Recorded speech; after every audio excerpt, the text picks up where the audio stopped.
Les récentes annonces de Synology ont un peu secoué la planète NAS ces derniers mois. Car si la politique de renfermement de la marque sur ses propres solutions ne sera pas vraiment sujette à débat côté professionnel, qui préféreront très souvent de toute façon partir sur une solution unimarque intégrée, côté grand public c'est quand même un peu la douche froide.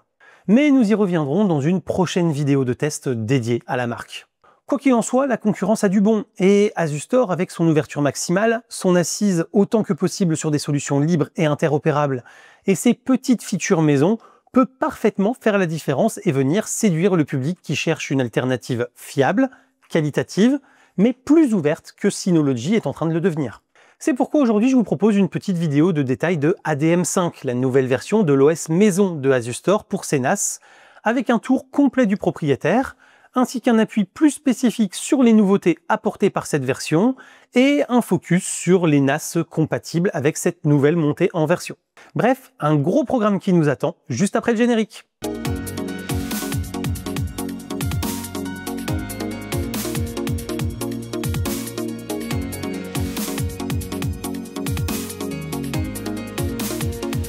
Bonjour à toutes et à tous et bienvenue dans cette nouvelle vidéo consacrée à l'univers des nouvelles technologies, et aujourd'hui plus particulièrement au monde du réseau, avec une grosse présentation de ADM5, le système d'exploitation des NAS Asustor. Cela permettra à ceux qui hésitent à se lancer dans l'univers du NAS d'appréhender un peu plus l'interface d'un tel outil, et à ceux qui voudraient changer, de voir plus facilement s'ils pourraient retrouver rapidement leur marque dans cette nouvelle interface.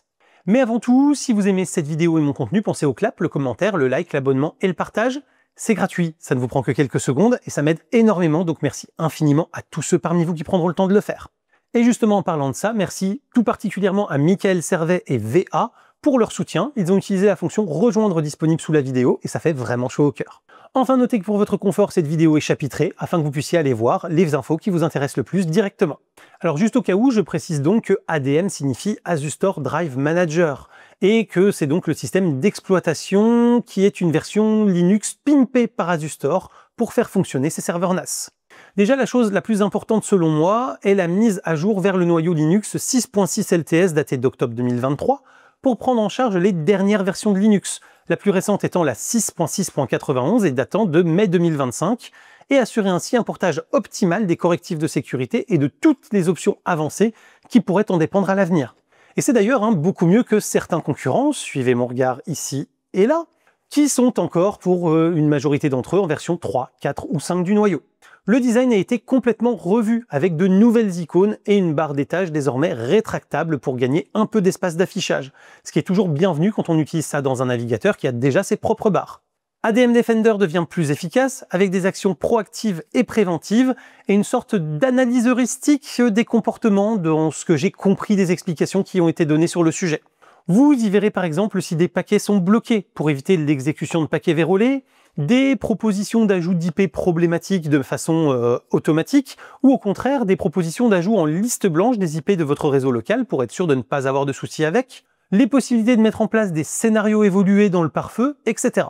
SSH devient également beaucoup plus sécurisé avec la possibilité de forcer l'usage de clés pour la connexion par ce canal, le rendant donc plus difficile à exploiter par une personne mal intentionnée si vous avez laissé les accès SSH ouverts. Pour simplifier un peu l'interface, la mise à jour de l'OS, les restaurations d'usine et les sauvegardes des paramètres sont désormais toutes regroupées au même endroit sous un seul et unique menu dénommé Maintenance ADM.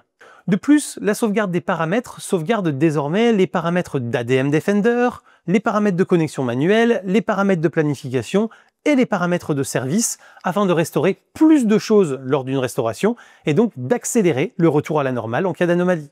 Le gestionnaire de stockage a été revu afin d'être plus clair, plus précis et plus facile à comprendre. Alors j'avoue sur ce point ne pas me souvenir précisément d'à quoi il ressemblait sur la version précédente pour vous faire une comparaison entre guillemets exhaustive des changements, mais en tout cas il reste effectivement très clair et très compréhensible. La gestion des onduleurs a été revue, de sorte qu'un NAS en état de veille ou d'hibernation s'éteigne proprement en cas de coupure de courant, plutôt que de se faire couper la chic parce qu'il est resté en veille et n'a pas agi.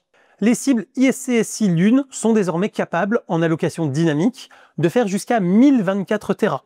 Alors là, pour le coup, ça ne doit quand même pas concerner beaucoup de serveurs de ceux qui constituent le public de cette chaîne, parce que c'est généralement des personnes qui les utilisent pour du grand public et personne en grand public ne va aller chercher 1024 Tera.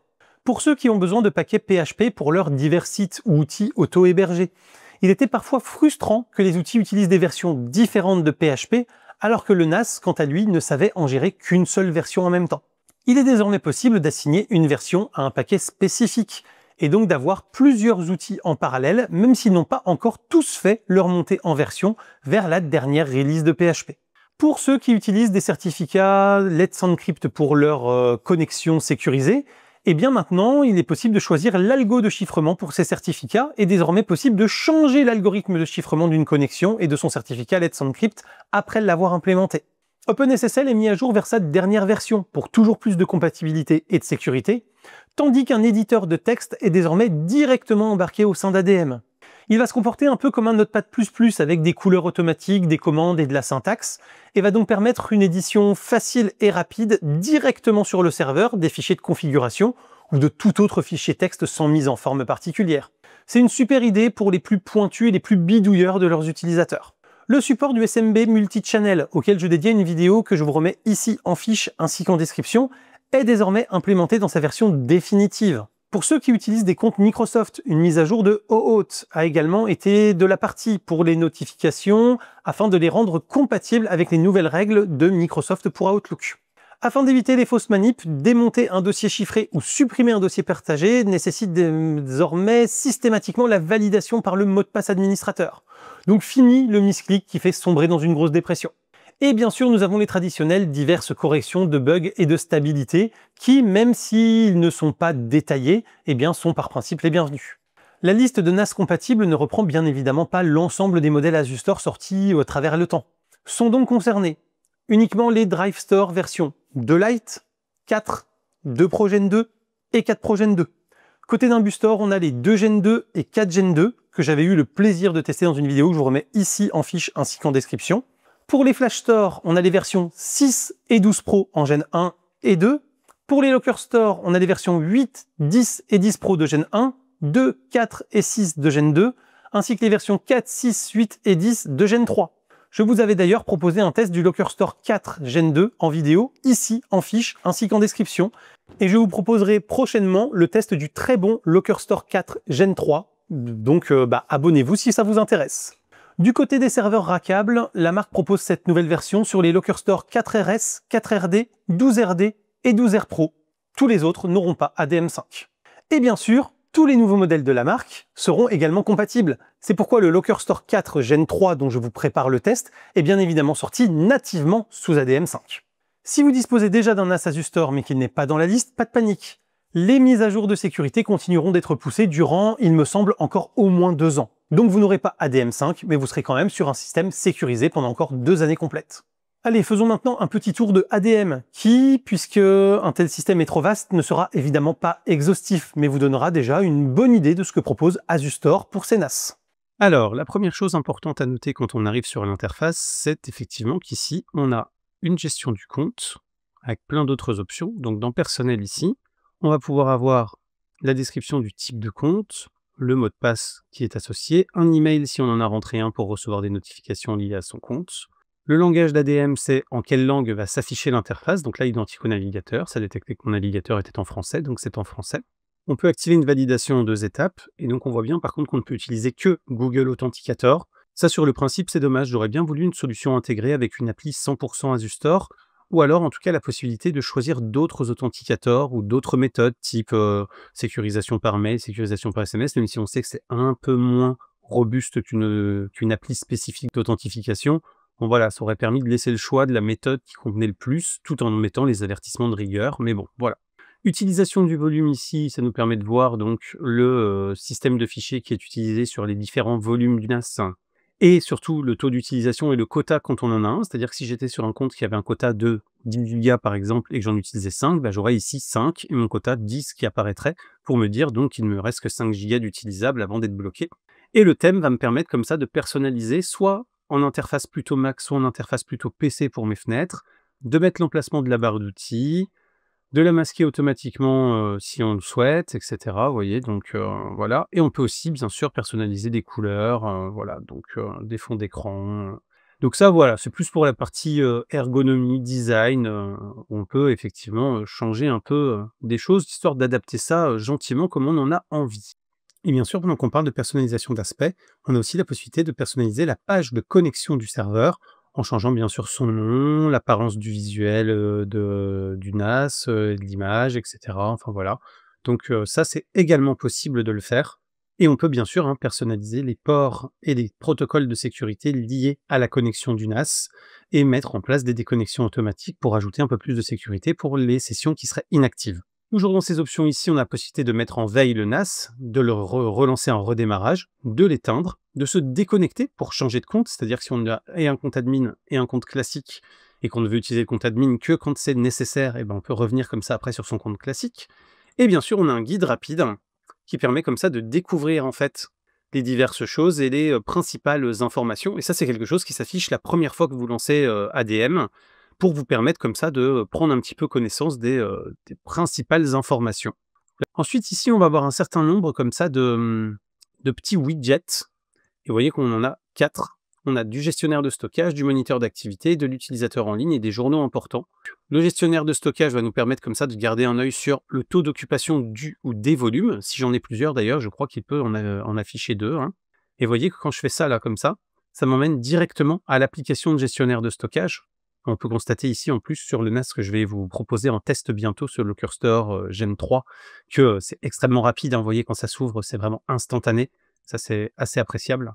Ensuite, ici, on a le moniteur d'activité qui nous permet comme ça de regarder les échanges sur le LAN 1, 2, 3 ou 4 qui équipe ce NAS et de voir la charge CPU et la charge mémoire. Et pareil, hein, si on clique ici, on peut aller sur le moniteur d'activité détaillé qui va nous permettre comme ça d'avoir des performances beaucoup plus détaillées sur ce qui se passe pour chaque élément, de voir l'intégralité des processus qui sont lancés, ce qu'ils consomment en termes de ressources, de revoir l'utilisation des disques et en quoi ils sont utilisés. Vous voyez, on a les différentes informations sur qu'est-ce qui contient quelle quantité de données. On peut bien sûr changer le volume. Hein. Et dans les réglages ici, vous voyez, on va pouvoir activer des historiques, activer des services de notification. Par exemple, si le CPU atteint 90%, eh ben, ou la mémoire 90%, voilà, eh bien, on va pouvoir comme ça recevoir une notif pour nous dire attention, là, il y a peut-être un truc sur le NAS qui fait que il est particulièrement sollicité. Et donc, si vous êtes en train de faire un truc qui le sollicite, bah, vous inquiétez pas. Si par contre, il est censé n'y avoir personne qui l'utilise à ce moment-là et très peu de processus qui tournent, ça peut être inquiétant et ça peut mériter d'aller y jeter un œil. Donc ça, pareil, en termes de sécurité, c'est plutôt bien pensé. Ensuite, les utilisateurs en ligne, bon, bah, ça permet de voir quels utilisateurs sont en ligne, depuis combien de temps et via quel protocole. Donc là, forcément, j'ai que le HTTP, HTTPS, puisque c'est la fenêtre de navigateur que j'ai là. Mais effectivement, je pourrais très bien aussi aller chercher avec, par exemple, du CIFS pour me connecter directement depuis mon PC. Et dans ce cas-là, ça me le mettrait ici. Et donc là, vous voyez, j'ai remappé d'autres lecteurs via Windows, je me suis connecté avec plusieurs sessions, etc. pour vous montrer. Et donc là, on voit bien toutes les sessions de chaque utilisateur. Donc si c'était plusieurs utilisateurs, il y aurait des noms différents. Et même pour un même utilisateur connecté avec plusieurs façons de se connecter au NAS, on voit chacune des connexions et on peut, à part celle que j'utilise là dans le navigateur, que je ne peux pas kill parce que c'est celle que j'utilise, bah les autres, vous voyez, en cliquant ici, je peux très facilement les interrompre. Et donc, si l'utilisateur n'a rien à faire là, qu'il est inconnu, que voilà, qu'il y a quelque chose qui se passe qui n'est pas normal, on peut très facilement intervenir. Et ici, on a les journaux avec les choses importantes. On voit par exemple que j'ai eu donc un problème sur un disque justement récemment. Et ben, il apparaît directement dans le système. On voit, voilà, les nouvelles, choses qui ont pu être programmées. Donc sur le réseau, on peut voir, l'état des connexions LAN, du NAS avec les adresses IP. Pour les utilisateurs en ligne, donc on peut voir qui est en ligne depuis quelle adresse IP, via quel protocole et dans quoi il est en termes de ressources ou de dossiers. Voilà, enfin bon, voilà, on peut vraiment avoir pas mal de choses et là, bien sûr, on a des éléments sur le NAS en lui-même avec le nombre la taille de mémoire, donc 16 gigas, vous voyez que c'est quand même, sympa et la température système qu'on peut bien sûr actualiser pour vérifier que c'est toujours le cas et qu'il n'y a pas eu un problème, d'actualisation. Bref, voilà. Là-dedans, on a un certain nombre de choses aussi avec ces petits widgets. Ensuite ici, si on vient là dans le petit onglet tout en haut à droite, vous voyez qu'on a pas mal de choses et en fait, toutes ces choses-là, ce sont des choses qu'on retrouve déjà en fait ici quand on va aller par exemple dans Réglages. Vous voyez qu'il y a pas mal de choses qu'on retrouve en commun. Sauf qu'en gros, ici, c'est un petit peu, on va dire, le, panneau principal, c'est-à-dire que c'est les options principales dont vous pourriez avoir besoin sont ici.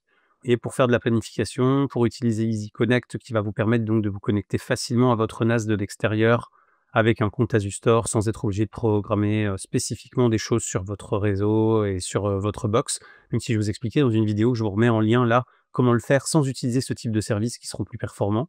Voilà. On a la possibilité effectivement donc de gérer des options régionales, des options d'heures, etc. Au niveau matériel, donc, vous voyez, on peut activer ou désactiver les alarmes pour éviter que ça bip quand ça s'éteint, quand ça s'allume, quand ça redémarre, quand il y a des erreurs, etc.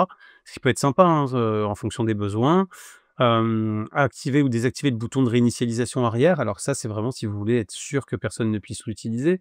On peut régler la luminosité des LED.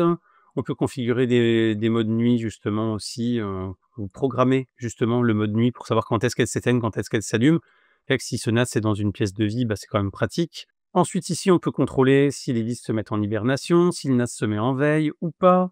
En termes d'alimentation, on peut configurer aussi qu'est-ce qui va se passer en fonction de si il y a des requêtes Wake on LAN ou pas qui sont reçues. Qu'est-ce qu'il peut y avoir comme calendrier d'alimentation pour qu'il se démarre ou qu'il s'éteigne automatiquement. Le contrôle du ventilateur qui peut vous permettre de le ralentir pour qu'il fasse moins de bruit mais que le NAS chauffe plus. Au contraire, de forcer sa vitesse pour qu'il soit toujours très frais si vous savez que vous êtes dans un environnement qui peut devenir très vite exigeant, ou le laisser en auto. Et ce NAS-là étant équipé d'un écran LCD, vous avez aussi la possibilité de mettre un message personnel sur le NAS pour mettre son nom, pour mettre un petit message de bienvenue ou quoi que ce soit qui s'affiche physiquement sur l'écran LCD si vous le souhaitez. Vous avez bien sûr la possibilité de programmer des mails pour envoyer des notifications par mail et pouvoir justement être notifié à distance quand il y a un problème, quand il y a des changements d'état, quand il y a certaines choses qui se produisent. Pareil pour le SMS, si vous avez un fournisseur de services qui vous permet comme ça de mettre des informations, eh bien vous pouvez directement les inclure ici pour qu'ensuite ils sachent s'interfacer avec les serveurs de votre opérateur pour envoyer des SMS. Notifications push qui peuvent se faire avec l'appli AI Master. On peut bien sûr avoir des règles personnalisées aussi, qui vont nous permettre comme ça de créer des règles pour envoyer, envoyer instantanément des notifications, envoyer des résumés quotidiens, etc. C'est plutôt des usages poussés. Gestion des certificats qui va vous permettre de créer des certificats pour ne pas avoir de messages d'erreur qui s'affichent lorsque vous demandez justement la connexion au travers d'un navigateur ou d'une application. Ça va vous permettre de mettre les certificats qui vont bien pour qu'on sache que la connexion est sécurisée. Donc en termes de planification, vous voyez, hein, les heures de pointe ou les heures creuses, ça va permettre comme ça de sélectionner un certain moment où on va dire, bah là, on n'a pas de traitement en arrière-plan parce que c'est le moment où le NAS va être très utilisé. Et à côté de ça, on va pouvoir indiquer des heures où on sait par exemple que le NAS va être sous-utilisé et que c'est là que tous les traitements en arrière-plan vont pouvoir se faire, type des sauvegardes, type des nettoyages de données, type des analyses antivirus, des choses comme ça. Bah ça peut se faire qu'à certains moments si vous le souhaitez. Et donc ça, c'est vachement pratique pour, par exemple, un NAS utilisé en entreprise entre 8h et 18h. Bah, vous programmez les heures de pointe entre 8h et 18h et les heures creuses entre 18h et 8h. Pareil pour les mises à jour, hein, vous pouvez comme ça les automatiser ou non si vous le souhaitez. La connexion manuelle, c'est ce qui va vous permettre de vous connecter plus facilement manuellement à votre NAS, entre autres en utilisant du DDNS. Si vous ne le faites pas directement au niveau de la box, bah, vous pouvez le faire directement au niveau de votre NAS. Ça peut être intéressant. On a pareil plein de possibilités de routing comme ça qui sont intégrées, donc vraiment c'est assez complet. Donc voilà un petit peu déjà pour les réglages. Ensuite, le gestionnaire de stockage, où vous allez donc avoir la possibilité de voir donc les 4 disques qui peuvent être utilisés, les 4 disques M2 de ce NAS-là, puisqu'il a des connecteurs, il y a 4 connecteurs NVMe via son port M2, s'ils sont utilisés ou pas, et pouvoir voir les disques. Quand on clique sur un disque, ça nous amène directement sur le bon disque, donc ça c'est pratique aussi, genre le disque est défectueux, on clique dessus, ça nous amène sur le disque, son modèle, hop, on peut directement aller sur le docteur de disque pour lancer des scans smart, pour pouvoir voir un peu l'état. On peut programmer des scans aussi de secteurs défectueux, si on le veut, pour que ça les scanne régulièrement et que ça puisse anticiper la dégradation de l'état du disque. On a bien sûr la possibilité de créer des cibles ISCSI ou ISCSI Lune, donc ça pareil, hein, c'est des usages un petit peu plus poussés, mais pour ceux qui en ont besoin, ça existe. Voilà, et on peut bien sûr créer plusieurs volumes, hein, c'est-à-dire que j'aurais pu créer un volume avec seulement 2 disques, un autre volume avec seulement 2 disques, et pouvoir avoir 2 volumes pour séparer comme ça les données, si j'en ai le besoin, même si logiquement sur un NAS, on a rarement besoin de séparer les volumes tant qu'on n'a pas des très grosses quantités de données qui nécessitent d'avoir plusieurs volumes pour exploiter l'ensemble des disques. Et à noter aussi que les disques qui seraient installés là dans les ports M2 peuvent servir aussi bien en tant que disque de cache qu'en tant que disque de stockage et être intégrés directement dans les volumes. Donc ça, c'est plutôt pratique aussi, parce que c'est un usage que ne permettent pas tous les NAS et ne permettent pas tous les constructeurs avec tous les types de disques. Cela, Asustor, en plus, vous dit bien que tous les disques SSD que vous utilisez, quelle que soit la marque, peuvent être utilisés tant en cache qu'en stockage, donc ça, c'est plutôt pratique. Faisons un petit tour des services. On voit qu'ici, on a beaucoup de services de fichiers qui sont pris en compte. Donc, bien sûr, le SMB pour pouvoir communiquer, entre autres, avec Windows. AFP qui va être plutôt l'équivalent, mais sur Mac. On a bien sûr la possibilité d'avoir du NFS. Ça va être pratique, par exemple, pour utiliser certaines connexions à certains serveurs multimédia. Je sais que c'est par exemple du NFS que j'utilise avec mon Kodi sur ma télé. Le serveur FTP qui va permettre comme ça donc d'avoir des connexions FTP qui se font directement pour déposer des fichiers ou venir les récupérer. On a du WebDAV, on a du AirSync pour pouvoir se synchroniser entre plusieurs serveurs, du TFTP, du SNMP, du SFTP pour avoir effectivement une connexion sécurisée en FTP avec du chiffrement. On a un service de reverse proxy qui est directement intégré et c'est très bien qu'ils le mettent dans la partie service. Et donc on a un terminal qui veut dire donc que c'est une connexion SSH en sachant qu'on a des connexions SSH qui, depuis ADM5, peuvent être donc sécurisées, c'est ce que je vous disais tout à l'heure. On a un ADM Defender qui vous propose effectivement un certain nombre de choses, comme par exemple là, de m'ajouter en liste blanche parce que ma connexion là est locale et sécurisée. Donc ADM Defender qui va vous analyser comme ça un petit peu les choses, vous dire s'il y a des problèmes en termes de pare-feu, en termes de comportement, en termes de voilà, d'IP qui ont des comportements bizarres, voilà, des choses comme ça. Donc on peut comme ça activer pas mal de choses et on peut comme ça, laisser le NAS se défendre, en partie tout seul. Le docteur Asustor va vous permettre comme ça de lancer des diagnostics, de votre NAS et aussi donc des disques durs et vous voyez comme ça va vous donner aussi des informations sur ce qui peut être dangereux. Et il me dit par exemple: «Attention, vous avez un compte admin qui existe encore et qui est admin», par exemple, vous voyez? Donc là, c'est pas bien, par exemple. Là, par contre, le compte guest, il est bien désactivé, ça, c'est bien. Le WebDAV anonyme, il est bien désactivé, ça, c'est bien. L'accès FTP anonyme, il est bien désactivé, donc ça, on est bon. Voilà, vous voyez, il y a des choses comme ça où il vous dit: «Attention, par exemple, vous n'avez pas d'instantané et pas de sauvegarde de vos données, c'est peut-être, un problème». Ça peut vous permettre comme ça de vous mettre un peu la puce à l'oreille sur certaines choses et de pouvoir comme ça vous rendre un peu compte de ce qui se passe de bien ou de pas bien, en sachant que ça ne peut pas se connecter au serveur d'Asustor, puisque là, je suis connecté en direct entre mon ordinateur et mon NAS et que je ne l'ai pas du tout relié pour l'instant, à mon réseau. Donc voilà, c'est pour ça qu'il ne peut pas se connecter au serveur extérieur, c'est plutôt logique. Le EasySync Manager va vous permettre comme ça de synchroniser des données entre votre ordinateur et votre NAS, donc vous allez pouvoir télécharger un logiciel spécifique sur votre ordinateur et ensuite créer des tâches de sauvegarde et de synchronisation. Le moniteur d'activité, on l'a vu tout à l'heure, hein. Le centre de sauvegarde va vous permettre de faire d'autres types de sauvegardes, mais pas avec le logiciel de base. Vous voyez, c'est des sauvegardes SMB, des sauvegardes FTP, des sauvegardes externes qui vont pouvoir vous permettre d'aller chercher par exemple des serveurs AirSync, d'autres marques qui vont pouvoir vous permettre de servir de sauvegarde. Donc ça, c'est plutôt pratique aussi. En termes d'explorateur de fichiers, on est sur quelque chose de très classique. On a une arborescence ici à gauche qui vous redonne un petit peu tous les dossiers. Ici, si on a des documents ou des choses, vous voyez, là par exemple, j'ai une vidéo, et ben, je peux la lancer. Alors, je vais pas la laisser parce que sinon je vais me faire flaguer ma vidéo par YouTube. Et vous voyez que là, par exemple, c'est un Wonder Woman en 4K qui fait quand même 40 Go, donc 20 Go de l'heure à peu près, et qui se lance instantanément, est lisible instantanément. Voilà, il n'y a vraiment aucun problème. Le NAS le décode de base, j'ai rien besoin d'installer comme paquet, comme application, etc. Donc ça peut être sympa aussi parce que ça veut dire que vous accédez à votre NAS dans votre navigateur, vous lancez votre vidéo, même sur un smartphone ou quoi que ce soit, vous la mettez en plein écran, on n'en parle plus, c'est bon, ça fonctionne. Donc ça, c'est super pratique. Et on a de la gestion de périphériques USB. Donc là, j'ai connecté un SSD. Vous voyez qu'on peut très facilement aller lire les données qui sont dessus, l'utiliser pour faire de la sauvegarde éventuellement, pour en récupérer les données facilement. Surtout que le NAS, par exemple, que j'ai là, a quand même 2 ports USB-C en USB 4 et 2 ports USB-A en USB 3.2 Gen 2x2. Donc on est quand même très bien doté sur le sujet. Donc ça peut permettre de connecter plein de choses, hein, puisque, on va le voir aussi dans la gestion donc de périphériques. Ici, on peut gérer plein de choses, vous voyez? On peut gérer aussi bien des disques durs effectivement, mais aussi on peut aussi installer des imprimantes, on peut installer des dongles Wi-Fi, on peut gérer des onduleurs qui vont pouvoir ensuite être communicants avec le NAS. On peut gérer des dongles Bluetooth, donc ça c'est quand même vachement pratique aussi en fonction de ce qu'on veut faire avec son NAS et bien sûr des lecteurs optiques. Et donc ça peut permettre, par exemple, d'utiliser son NAS avec un lecteur optique pour faire des sauvegardes de ses CD, de ses DVD, de ses Blu-ray. Par exemple, très facilement, et ben, on va pouvoir le faire pour pouvoir ensuite, comme ça, installer un certain nombre de paquets, un certain nombre de logiciels dont on pourrait avoir besoin pour en faire vraiment ce qu'on en a envie. Et ça, c'est vraiment bien à ce niveau-là en termes de politique d'Azure Store, c'est que vraiment ce n'est pas du tout limitant. On sent vraiment qu'ils ont pour volonté d'ouvrir au maximum leur système, de le rendre le plus interopérable et le plus utilisable possible par les utilisateurs. Après, c'est vous qui choisissez d'utiliser ou non les options, mais ils ne vont pas vous brider artificiellement le système en vous disant que ça, c'est pas possible, alors que techniquement, le noyau Linux qui est en dessous pourrait parfaitement le gérer. Ça, c'est vraiment très très bienvenu de la part d'Azure Store et très appréciable en tant qu'utilisateur.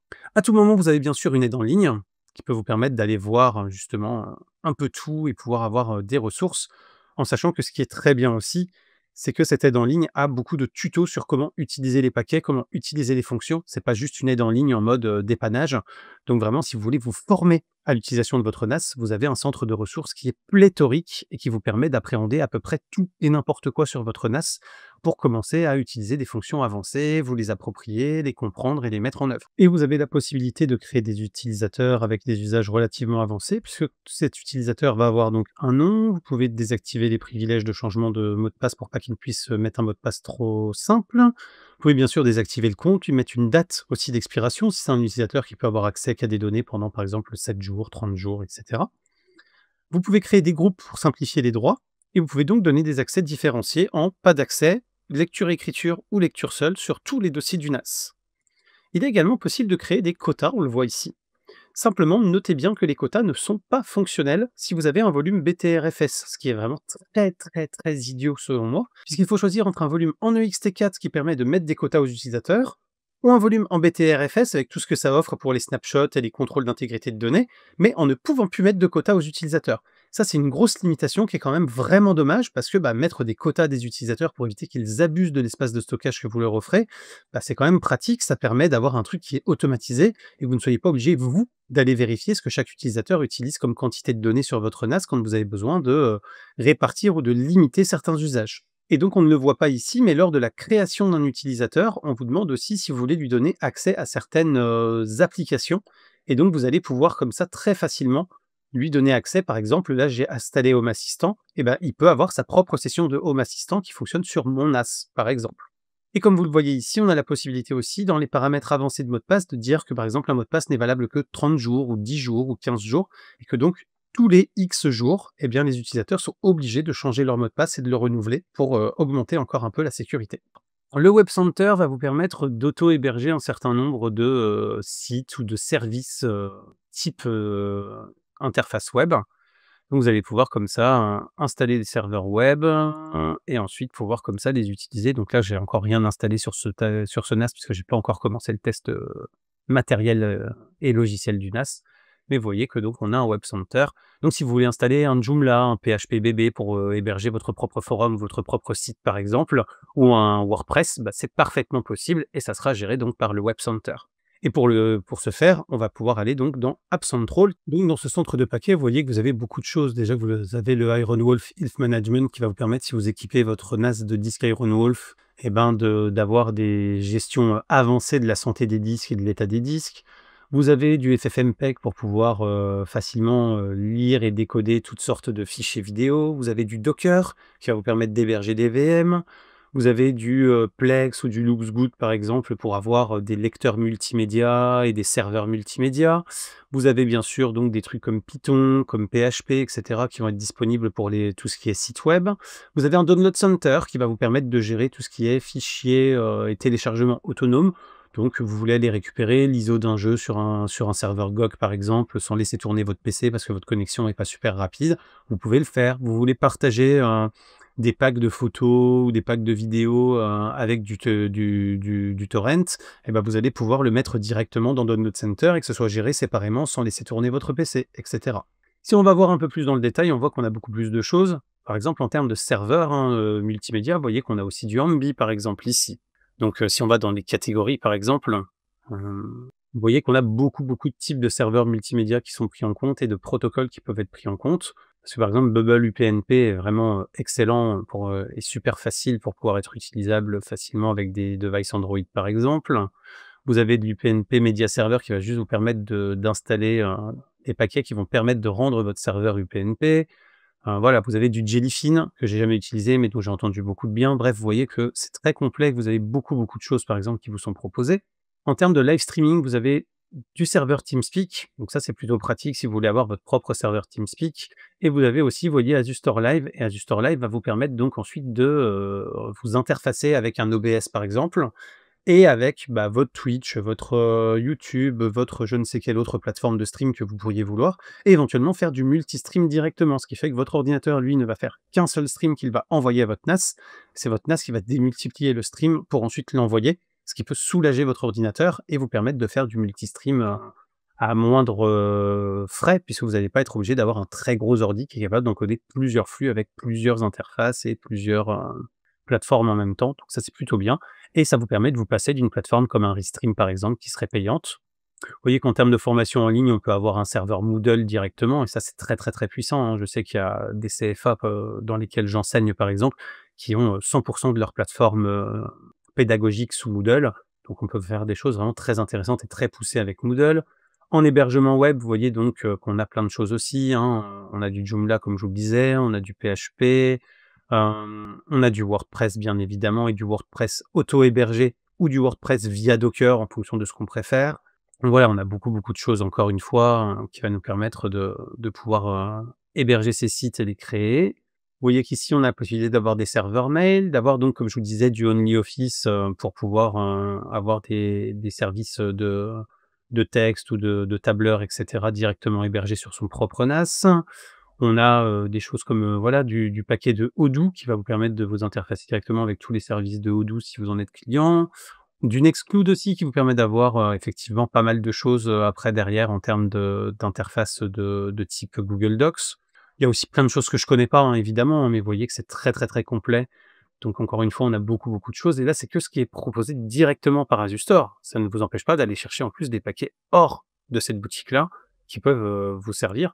En domotique, vous voyez par exemple ici, on a du JDOM ou du Home Assistant, donc qui peut être ultra pratique pour automatiser sa domotique et pouvoir voilà, gérer toute sa domotique directement dans un serveur local, sans racheter une box spécifique supplémentaire, alors qu'on a déjà un NAS qui peut le prendre en charge. Donc bien sûr, en virtualisation, comme je vous le disais, on a du Docker ou du VirtualBox. Il y a plein d'autres choses là que je connais pas non plus, effectivement, parce que c'est en dehors de mon champ de compétences, mais voilà. Pour le téléchargement, vous voyez qu'on a beaucoup, beaucoup de choses aussi. Du FileZilla, du Emule, du Download Center, donc si on le veut, du JDownloader. Enfin voilà, on a beaucoup, beaucoup de choses là encore qui peuvent être directement auto-hébergées. Et en plus là, pour la plupart, vous voyez qu'on n'a même pas besoin que ce soit dans du Docker, c'est-à-dire que ça se met directement en version native compatible avec le NAS. Puisque comme c'est un noyau Linux, hein, dans l'absolu, toute application développée sous Linux peut être ensuite portée sur l'environnement Azure Store Drive Manager. Enfin voilà, là je vous ai fait qu'un petit tour des paquets. Et vous voyez qu'on a énormément de choses et qu'on peut vraiment faire beaucoup, beaucoup de choses avec ce type de NAS. Surtout avec ce Locker Store 4 Gen 3 dont je vous proposerai le test bientôt, puisqu'il a beaucoup de RAM, un processeur plutôt véloce, une très grosse capacité d'échange sur le réseau avec tous ses connecteurs réseau. Bref, donc on va pouvoir lui installer beaucoup de choses et l'utiliser de manière suffisamment poussée pour pouvoir envisager d'utiliser plein de ces paquets en même temps sans trop de problématiques. Et donc, pour ceux qui voudront mettre en pause éventuellement, mais voir un peu tout ce qui est proposé, là voilà, ça c'est toutes les applications qui sont déjà proposées de base dans le store d'Azure Store. Donc vous voyez qu'il y en a déjà beaucoup, en plus donc de toutes celles que vous pouvez ensuite aller chercher directement par vous-même pour installer effectivement des paquets, puisqu'à tout moment vous pouvez, comme je vous le disais, hein, installer des paquets de votre choix. Vous n'êtes pas obligé d'utiliser ceux d'App Central si vous le souhaitez, hein. Donc voilà pour ce tour général et très rapide de ADM5. Et puis je vous proposerai peut-être, je verrai avec Azure Store si j'ai la possibilité de garder un ASAE pour pouvoir vous proposer ça, des futurs tutos sur des paquets spécifiques, sur des points spécifiques, comme je l'ai déjà fait pour Synology, de manière à pouvoir vous montrer un petit peu plus en détail certaines fonctions de gestion de volume, de gestion d'utilisateurs, de gestion de dossiers, certains paquets un peu poussés, comment les installer et les configurer. Je vais voir ça avec eux, mais si c'est possible, effectivement, je vous proposerai sans doute des séries de vidéos sur le sujet à l'avenir. Donc si ça vous intéresse parce que vous avez un NAS Azure Store ou vous comptez en acheter un bientôt, eh bien n'hésitez surtout pas à vous abonner pour pouvoir suivre tout ça. Bref, on le voit, hein, c'est quand même super complet, et dites-vous bien qu'un petit tour de présentation comme celui-ci ne vous montre encore pas tout, loin s'en faut. Et d'ailleurs, si vous souhaitez manipuler un peu vous-même l'interface, vous avez une démo live en ligne qui est disponible ici, je vous remets le lien en description, pour pouvoir aller bidouiller vous-même dans l'interface et voir si elle vous plaît. Nous voici en tout cas arrivés au terme de cette vidéo qui j'espère vous aura plu, vous aura appris des choses et vous guidera dans vos actes d'achat. Si c'est le cas, n'hésitez pas à la commenter, la liker, vous abonner et partager, c'est le fameux clap. Vous avez également Tipeee, le bouton rejoindre et la boutique sous la vidéo et dans la description qui permettent de me soutenir financièrement en échange d'avantages exclusifs ou de goodies que je vous invite à découvrir. Et quant à moi, je vous dis à très bientôt pour plein de prochaines vidéos, photos, techno, informatique et jeux vidéo qui font le contenu de la chaîne au quotidien. D'ici là, continuez de rester curieux et de regarder des vidéos sur YouTube. Salut à tous, bye bye.